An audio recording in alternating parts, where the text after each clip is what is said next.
So this post-truth idea is, that's a demonic idea.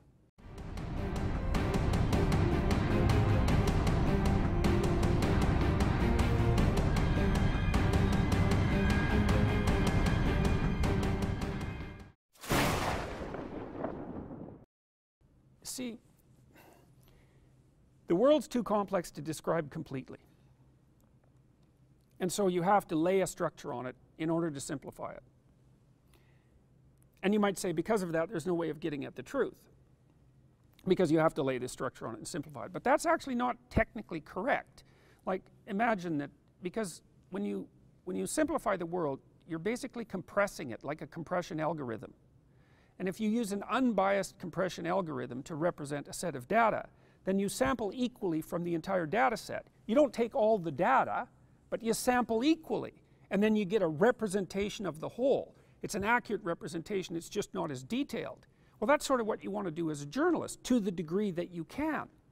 You know, and partly you understand that you have biases, so you talk to people who have different opinions, or maybe you even figure out what the different opinions are and make them strong and address them while you're telling the story. And to say that you can't do that is, well, I think it's deeply and insanely cynical, because it also means, if you can't do that, it also means you can't communicate.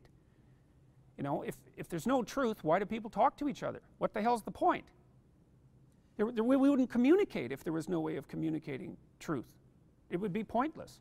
The postmodernists tend not to admit, in some sense, to the existence of the objective world. You know, and I think that's fundamentally a complexity issue, is that there's a world that exists beyond our comprehension of it, and so that's the simplification problem. But the problem with the consensus theory of reality is that, well, there are obstacles in the world that you bump into regardless of your damn consensus. And so you can argue that that's not the case, but it's futile. I mean, because you learn in your own experience that there are elements of reality, even within your subjective experience, that your interpretive structure can't lay a hand on. You can't argue yourself out of being hungry, especially if you're really hungry. You can't argue yourself, sometimes you can't argue yourself out of being in love, even if you know it's the wrong person. You can't, and fundamentally, you can't argue yourself out of pain. You know, and that's why I think that the ultimate truth in some sense is that life is suffering. It's like, good luck laying down an ideological overlay on that. Like, you can adjust your pain to some degree through thought, you know. It is malleable to some degree, but not in the final analysis. And so arguing that the world, that a separate world of constraints beyond your interpretive framework doesn't exist is, it's futile, it's not going to work for you, and B, you never act that way. You know, people who talk about science as, say, a patriarchal Western construction, you know, they're making observations that the scientific method is, first of all, to some degree, a consequence of the subjective interest of the researcher. Fair enough. And that researchers are subject to ambition like everyone else, and hey, absolutely.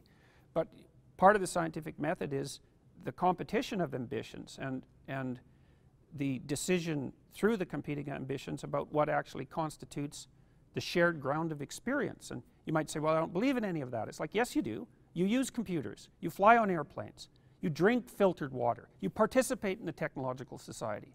And you, by participating in it, you indicate your assent to the ontological presuppositions and the epistemological presuppositions upon which it's based. And you might say, well, no, I don't. And I would say, well, who cares what you say? I'm going to watch how you act, and as a better indicator of your fundamental truth. And there's no reason to assume whatsoever that what you say and what you do are in alignment. Like, they might be, but often with people they're not in alignment at all. So, and the postmodernists are a classic example of that. They wouldn't turn to Marxism otherwise. You know, because the postmodernists say, well, there's no grand narrative, everything, in some sense everything is a matter of contextual interpretation. And then that leaves them with nothing and nowhere to go. So the Marxism comes in as a substitute for that. Or maybe even the postmodernism was just a rationalization for the Marxism to begin with. It's not obvious from the historical record. But they don't act out their claims because they can't. So this post-truth idea is, that's a demonic idea, really. I mean, you know, that's strange language to use, but there are some ideas that are so pathological that only archetypal descriptions are appropriate.